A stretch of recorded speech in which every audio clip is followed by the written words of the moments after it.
Happy birthday to you.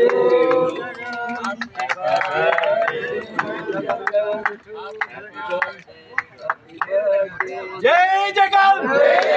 Jai Jagan! Jai Jagan! Jai Jagan! Jai Jagan! Jai Jagan! Jai Jagan! Jai Jagan Reddy!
అందరికీ నమస్కారం.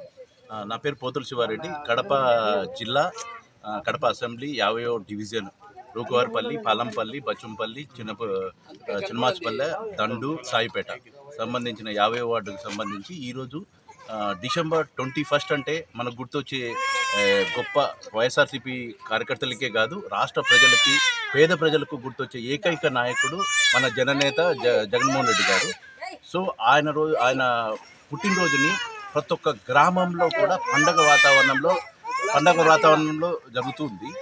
So ఈ సందర్భంగా ఈరోజు మనకు ముఖ్య అతిథులుగా కడప జిల్లా అధ్యక్షులు కడప అధ్యక్షులు రవీంద్రనాథ్ రెడ్డి గారు, తర్వాత డిప్యూటీ మంత్రి అంజద్ బాషా గారు, తర్వాత మేయర్ సురేష్ బాబు గారు ఈరోజు ఈ ప్రోగ్రాంలో అటెండ్ అవ్వడం జరిగింది.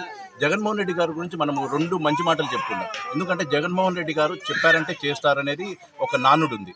మనము నవరత్నాల ద్వారా జగన్మోహన్ రెడ్డి గారు 2014 నుంచి 19 ఎట్లా ఉంది, 19 నుంచి 24 ఎట్లుంది చూస్తే జగన్మోహన్ రెడ్డి గారు చెప్పిన ప్రకారం మేనిఫెస్టోను తూచా చెప్పకుండా ప్రతి ఒక్క ప్రోగ్రామ్ని అమలు చేసి ప్రజలకు ఎటువంటి మధ్యవర్తిత్వం లేకుండా 2,75,000 కోట్లు జనాలకు చేర్చి ప్రతి ఒక్కరిని, మహిళలను కానీ, తర్వాత రైతులను కానీ, వివిధ రకాల యువతను కానీ ఏ విధంగా ఆర్థికంగా ఒక నెక్స్ట్ స్థాయికి ఏ విధంగా చేశారు, తర్వాత కరోనా టైంలో ఏ విధంగా ఆదుకున్నారు, తర్వాత కరోనా టైంలో నవరత్నాలు అనేది ఏ విధంగా జగన్మోహన్ రెడ్డి గారికి యూజ్ అయింది. అదేవిధంగా డెవలప్మెంట్ విషయంలో చూస్తే 4 పోర్ట్లు, 10 ఫిషింగ్ హార్బర్లు, 17 మెడికల్ కాలేజీలు, తర్వాత ఐటీ సైడ్ మనకు ఇన్ఫోసిస్ రావడం కానీ, తర్వాత అదాని డేటా సెంటర్ రావడం కానీ, వైజాగ్ను ఒక సుందర నగరంగా చేయాలని చెప్పి, మన రాజధాని చేయాలని చెప్పి భోగాపురం ఇంటర్నేషనల్ ఎయిర్పోర్ట్ మీద అక్కడ ఇన్ఫ్రాస్ట్రక్చర్ వైజాగ్ మీద ఎంత ఖర్చు పెట్టారని మన అందరికీ తెలుసు. అదేవిధంగా మన కోస్టల్ కారిడార్ ఎక్కువ ఉండడం వల్ల బ్లూ ఎకానమీ ద్వారానే మనకు ఆంధ్రప్రదేశ్కు ఆర్థిక వనరులు కానీ మనకు రెవెన్యూ వస్తుందనే ఉద్దేశంతో బ్లూ ఎకానమీ మీద ఎక్కువ ఫోకస్ చేయడం కానీ, తర్వాత మనము 70% వ్యవసాయం మీద ఆధారపడిన ఉన్నాం కాబట్టి రైతులను ఏ విధంగా ఆదుకోవాలని రైతు భరోసా స్కీమ్ ద్వారా ప్రతి ఒక్క రైతుకి అంటే దాదాపు 60 లక్షల మందికి ప్రతి సంవత్సరం 13,500 రూపాయలు స్కీమ్ ద్వారా ఇవ్వడం కానీ, ఆర్బీకే సెంటర్ ద్వారా పెట్టడం కానీ, ఆర్బీకే సెంటర్ ద్వారా ప్రతి ఒక్కరికి తెలుసు విత్తనం దగ్గర నుంచి అమ్మడం వరకు రైతులు ఓన్లీ పంట వేస్తే చాలు, రిమైనింగ్ అంతా నేను చూసుకుంటాను గవర్నమెంట్ అధికారుల ద్వారా అని చెప్పి జగన్మోహన్ రెడ్డి గారు ఏ విధంగా డెవలప్మెంట్ చేశారనేది చూస్తాం.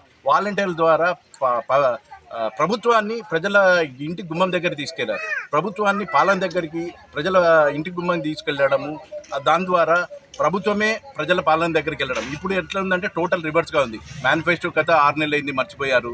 సో ఇవన్నీ మనం అన్నీ చూస్తే గత ప్రభుత్వానికి జగన్మోహన్ రెడ్డి గారు ఏ విధంగా ఆంధ్రప్రదేశ్ అభివృద్ధి చేశారు, అభివృద్ధి చేయడమే కాకుండా సంక్షేమ పథకాలు ఇవ్వడం ద్వారా మహిళల్ని, రైతుల్ని, యువతను నెక్స్ట్ తరం ఎట్లుండాలి అనే ఉద్దేశంతో నాడు నేడు అనే స్కీమ్ ద్వారా ఏ విధంగా డెవలప్ చేశాడు, నాడు నేడు ద్వారా ఏ విధంగా ఈవెన్ ప్రైవేట్ స్కూల్, ఇంటర్నేషనల్ స్కూల్లో లేని IFP panel, digital screens, laptop ఇచ్చి ప్రభుత్వ స్కూల్ను ప్రైవేటు స్కూల్తో పాటు ఇంటర్నేషనల్ స్కూల్తో పాటు మీట్ అయ్యే విధంగా చేశారు.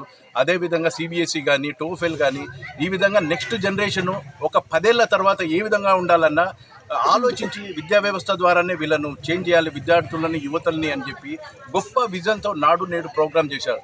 ఈ విధంగా మహిళల్ని, రైతుల్ని, తర్వాత విద్యార్థుల్ని ఏ విధంగా జగన్మోహన్ రెడ్డి గారి పాలనలో జరిగిందో మనం అందరూ చూస్తాం. అందుకని ఇట్లాంటి మహానాయకుడిని మళ్ళా కావాలని ఈరోజు వచ్చిన ప్రతి ఒక్కరు వాళ్ళు జై జగన్ అంటున్నారు. ప్రతి ఒక్కరు జగన్మోహన్ రెడ్డి గారి పుట్టినరోజులు గొప్పగా చేసుకుంటున్నారు. ప్రతి ఒక్క విలేజ్లో ప్రతి ఒక్కరు జగన్మోహన్ రెడ్డి గారు విజిట్ చేస్తున్నారు. సో ఇక్కడికి వచ్చిన మీడియా మిత్రులందరికీ మా ధన్యవాదాలు.